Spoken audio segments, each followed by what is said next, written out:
Sakamichi no Eppalan, o Kids on the Slope, es una conmovedora obra maestra que trasciende la simple narrativa para convertirse en una sinfonía visual y emocional sobre la amistad, la música como lenguaje universal del alma y las dolorosas pero necesarias transiciones de la adolescencia hacia la adultez, todo ambientado en el Japón de 1966, una época de efervescencia social y cultural donde las tradiciones milenarias comenzaban a ser desafiadas por los vientos de cambio occidentales. La historia se centra en Kaeru Nishimi, un adolescente introvertido, académicamente brillante pero socialmente torpe, que ha crecido en una burbuja de privilegio y soledad, criado por una tía ausente y constantemente trasladado de ciudad en ciudad debido a los compromisos laborales de su familia, lo que ha forjado en él una personalidad huraña y una profunda desconfianza hacia los demás, creyendo que no necesita a nadie y que el mundo es un lugar hostil que debe navegar en solitario. Su único consuelo y refugio es la música clásica, especialmente el piano,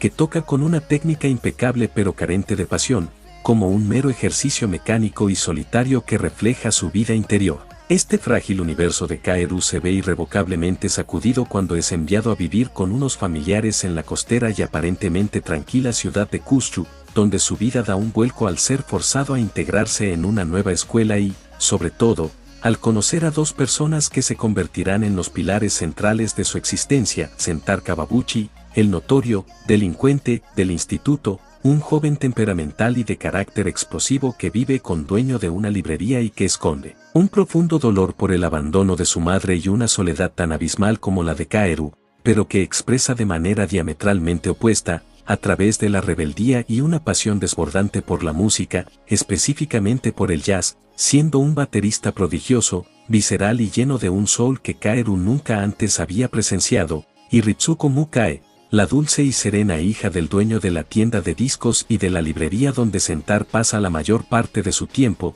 una joven que ha crecido, rodeada de música, con un conocimiento enciclopédico de jazz y que se convierte en el primer y más genuino lazo amistoso de Kaeru, así como el objeto de un amor tierno y complicado que se entrelazará con los sentimientos de Sentaro hacia ella, creando un triángulo amoroso lleno de delicadeza, tensión y un profundo respeto mutuo que evitará caer en los clichés melodramáticos. El punto de inflexión catalizador de toda la trama ocurre cuando Kaeru, casi por accidente, es arrastrado por Sentaro hasta la sala de ensayo en el ático de la tienda de los Mukae, donde un piano espera silencioso. Es allí donde Sentaro, en un acto que mezcla la provocación y una intuición casi mística, obliga a Kaeru a sentarse al piano y, junto a él en la batería, lo incita a improvisar sobre el estándar de jazz Moanin, y en ese momento mágico y eléctrico, ocurre la epifanía. Las notas clásicas y rígidas de Kaeru chocan, se funden y finalmente se liberan con los ritmos salvajes y sincopados de Sentaro,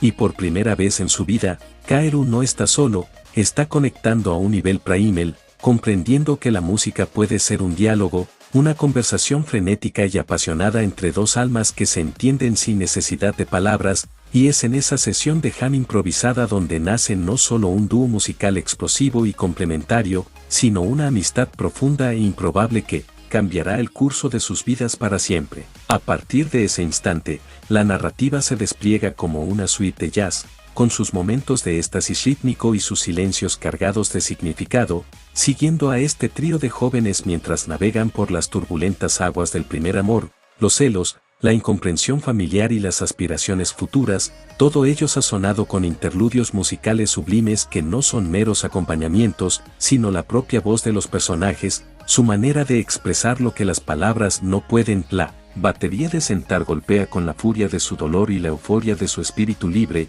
El piano de Kaeru evoluciona de una estructura clásica a un lenguaje lleno de swing y emoción, descubriendo a ídolos como Art Blakey, Horace Silver y John Coltrane, y la voz suave de Ritsuko actúa como el hilo conductor que a menudo los mantiene unidos. La dinámica del triángulo amoroso se intensifica cuando ambos chicos, casi de manera simultánea, desarrollan sentimientos románticos por Ritsuko, quien a su vez alberga un cariño profundo y confuso por ambos, amando a cada uno por razones diferentes. La sensibilidad y inteligencia de Kaeru, y la pasión cruda y auténtica de Sentaro. Este conflicto no los enfrenta en una rivalidad destructiva, sino que añade capas de complejidad a su amistad, forzándolos a madurar, a priorizar el bienestar del otro y a comprender que el amor a veces requiere de sacrificio y una abrumadora honestidad emocional, un proceso dolorosamente ejemplificado cuando Sentar, creyendo que Kaeru es la mejor opción para Ritsuko, intenta alejarse, o cuando Kaeru,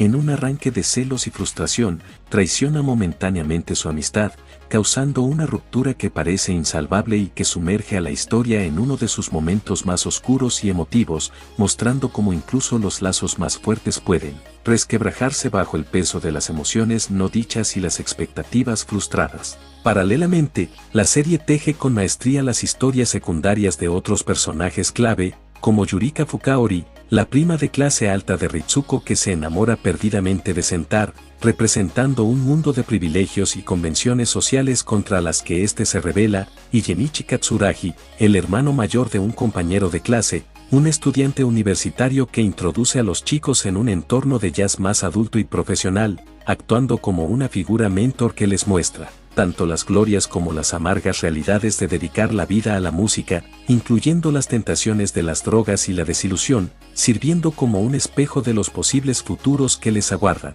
El viaje de Kaeru es el arco central de transformación, de ser un chico que miraba el mundo desde la ventana de su aislamiento, a sumergirse de lleno en la experiencia vital, aprendiendo a reír, a llorar, a enfadarse y a perdonar, descubriendo que la vulnerabilidad no es una debilidad sino la base de la conexión humana genuina, y que la verdadera música, como la vida, requiere arriesgarse, improvisar y dejar que la emoción fluya, por imperfecta que sea, en lugar de esconderse detrás de partituras y técnicas perfectas pero vacías. El clímax de la serie llega con el festival escolar, un evento que funciona como una metáfora de su viaje conjunto, donde planean tocar una pieza que es la culminación de su amistad y su evolución musical, pero que se ve truncada por un malentendido emocional que lleva a la pelea más devastadora entre Kaeru y Sentar, una ruptura tan profunda que parece marcar el fin no solo de su banda, sino de su relación, sumergiendo a cada uno en una espiral de soledad y arrepentimiento,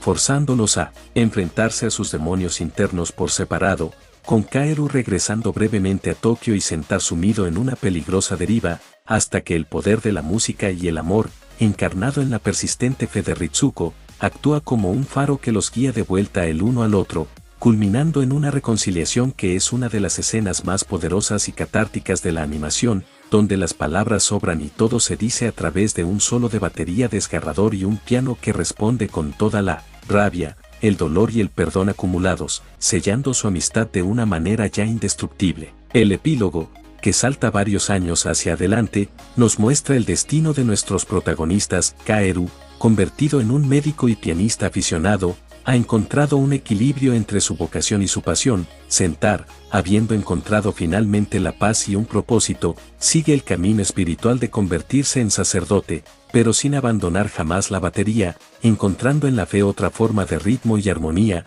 y Ritsuko, dueña de la tienda de discos, preservando el legado de su padre y de aquel ático que fue testigo del nacimiento de algo mágico, casada y con una hija, mostrando que la vida sigue su curso, a veces separando los caminos físicos, pero sin romper los lazos del alma. La belleza de Sakamichi no Eppalan reside precisamente en esta imperfección, en mostrar que la vida no es un felices para siempre, perfecto, sino un viaje de momentos fugaces de pura felicidad, de dolorosas despedidas y de reencuentros esperanzadores, donde lo que perdura no son los logros individuales, sino los ecos de esas conexiones genuinas que forjamos en la juventud, aquellas que nos definen y nos acompañan para siempre, al igual que las notas de un estándar de jazz que, décadas después, al escucharse, pueden transportarte de vuelta a un atardecer de 1966, en una colina con vista al mar, donde tres amigos descubrieron que, a través del jazz, podían hablar con sus corazones y que, en la empinada cuesta de la vida, lo único que hace soportable el ascenso es tener a alguien de la mano para compartirla su vida, haciendo de esta historia un himno eterno y universal a la amistad y al poder redentor del arte.